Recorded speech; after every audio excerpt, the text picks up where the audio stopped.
Welcome to this explainer. Today we're diving into something absolutely fascinating, how historians actually go about evaluating the past. I mean, it's like a giant puzzle, and we're going to explore this by digging into what you might call a thrilling 2,000-year-old cold case, the investigation of Jesus of Nazareth's resurrection. To do this, we're going to walk step by step through the rigorous historiographical approach developed by scholar Michael Licona. It is literally a masterclass in how professionals weigh evidence, how they filter out their own personal biases, and how they try to uncover what actually happened in antiquity. Okay, let's dive into this. Here's the core mystery of our explainer today. How on earth do historians solve a 2 millennia-old mystery when every single person looking at it has some sort of inherent bias? It's tough. Historical research often gets trapped between two extremes. On one side, you've got post-Enlightenment positivism, which basically says, nope, no supernatural causes are allowed ever. And on the flip side, you have radical post-modern skepticism, which claims objective history is completely impossible and texts are just made-up ideologies.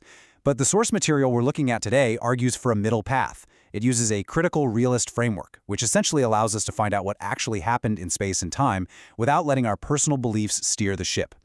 To get there, we've got a very structured roadmap today. First, we'll look at the historian's toolkit. Second, establishing historical bedrock. Third, testing alternative theories. Fourth, evaluating the resurrection hypothesis itself. And finally, Section 5, the divine promise plan. Section 1, the historian's toolkit, tools for objectivity.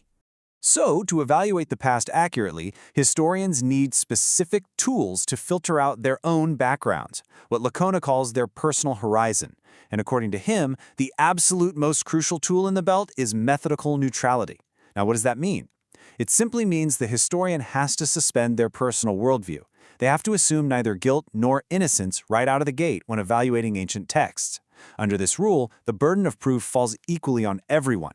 Whether you're claiming a miracle occurred or you're advancing a purely naturalistic theory, you've got to defend your hypothesis using transparent, objective criteria. No free passes. Now, you might be wondering, how do you test a miracle? Because alleged miracles are unique, one-time events. They aren't statistically repeatable. You can't just run them through a math formula in a lab because we simply lack the background data. So instead, historians use what's called an argument to the best explanation, or ABE. Licona adapts 5 specific criteria from philosopher C.B. McCullough to act as our strict grading rubric. Number 1 is explanatory scope. Does the theory account for the greatest quantity of facts? 2, explanatory power. Does it explain those facts without stretching or forcing the text? 3, plausibility. Does it actually fit the historical and cultural environment of the time? 4, less ad hoc. Does it avoid relying on unproven, highly customized assumptions? And 5, illumination. Does it resolve other historical mysteries along the way? We're going to use this strict rubric to rigorously test all of our suspects today. Section 2, establishing historical bedrock. The undisputed facts. Think about it like a crime scene. Before testing any theories, a good detective has to establish the undisputed facts of the scene. Well, historians do the exact same thing.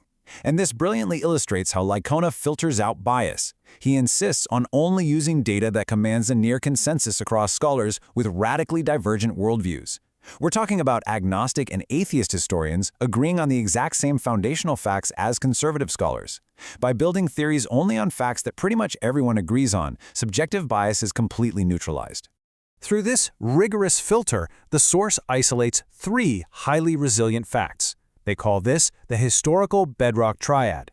Fact 1, Jesus died by Roman crucifixion.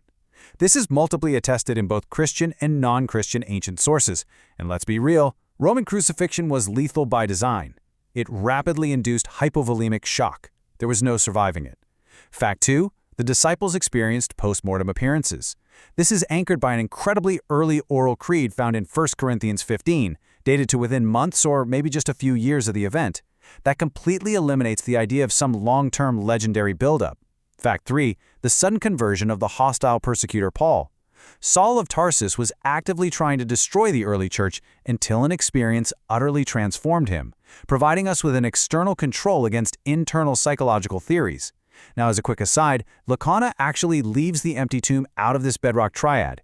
He does this to ensure his baseline remains totally undisputed, because the empty tomb commands about a 75% consensus, not a near unanimous one.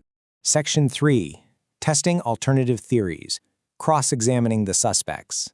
Welcome to the cross-examination phase. This is where the source puts several modern, naturalistic hypotheses to the test against our bedrock triad. Now, what's really interesting about this lineup of suspects is how methodically these theories fail the grading rubric we talked about. Take J. Zavermis's agnostic hypothesis, for example. It just retreats into mystery, completely failing in scope and power because it ignores Paul's conversion. What about psychological theories arguing for mass hallucinations? Well, they fail on plausibility because scientifically, hallucinations happen in individual minds, not collectively in groups. John Dominic Crossan's metaphorical hypothesis fails because, linguistically speaking, in Second Temple Judaism, the word resurrection explicitly meant a physical corpse reviving, not a spiritual metaphor. And finally, Peter Crawford's idea of social trances fails because while trances require a receptive mind, and as we know, Paul was actively hostile. Licona points out a major methodological flaw here. Skeptics often accuse believers of a God of the gaps fallacy, but Licona argues that skeptics frequently commit a naturalism of the gaps. This happens when historians invent highly speculative, entirely unevidenced psychological diagnoses just to avoid a supernatural conclusion. They presuppose that any natural explanation, no matter how wild or improbable, has to be better. Furthermore, the source argues they completely misapply Occam's razor. Think about it. Creating a theory that requires a compounding series of customized, unproven mass delusions for multiple different groups of people, that is actually far more complex and ad hoc than a hypothesis relying on just a single premise. Section 4. The Resurrection Hypothesis. The Verdict. So having cross-examined all those naturalistic suspects, we're now going to look at the primary hypotheses advanced by the early Christians themselves. Here is Licona's precise definition. Quote, "Following a supernatural event of an indeterminate nature and cause, Jesus appeared to a number of people in his bodily raised corpse." End quote. This is the conclusion the source logically arrives at after impartially applying those strict historical criteria we outlined earlier. So, the big question, how does it score on our rubric? The source argues it cleanly passes all 5 ABE criteria. It has full explanatory scope, effortlessly accounting for Jesus' death, the disciples' post-mortem experiences, and Paul's radical conversion. It has superior explanatory power, perfectly explaining why the disciples suddenly claimed a bodily resurrection without us having to force or twist the historical texts. It has high plausibility when you place it in the specific religious, covenantal context of first-century Judea. It is less ad hoc because it requires only one single premise, that God acted, rather than inventing multiple bizarre psychological anomalies. And finally, it provides incredible illumination by explaining huge, sudden historical shifts, like the explosion of the church and the overnight move to Sunday worship. Because it outdistances the naturalistic alternatives by such a significant margin, Licona confidently classifies it as very certain history. Section 5. The Divine Promise Plan. The Cosmic Motive.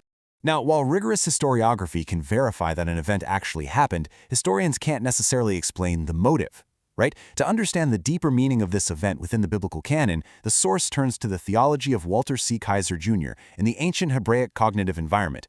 In this ancient worldview, the resurrection isn't just some random, isolated magic trick, it's a decisive victory over 3 compounding cosmic rebellions.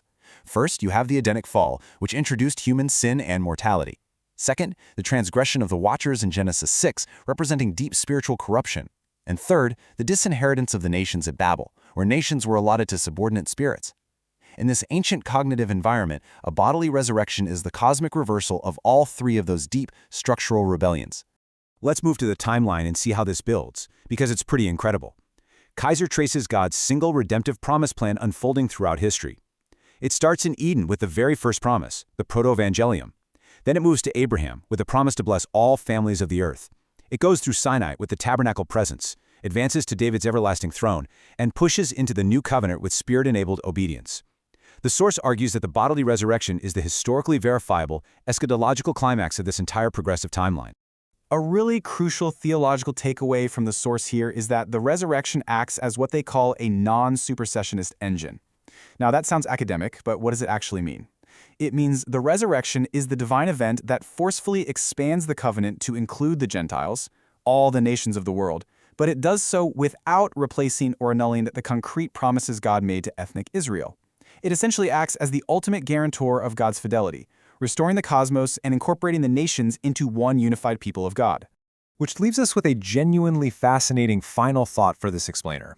If rigorous, worldview-neutral historiography can actually verify a 2,000-year-old space-time event like this, How might that fundamentally change the way we read and engage with the overarching narratives of ancient texts today? It absolutely challenges both strict naturalism and total postmodern skepticism. Thank you so much for joining me on this deep dive into historical methodology, and I highly encourage you to keep examining the evidence for yourself.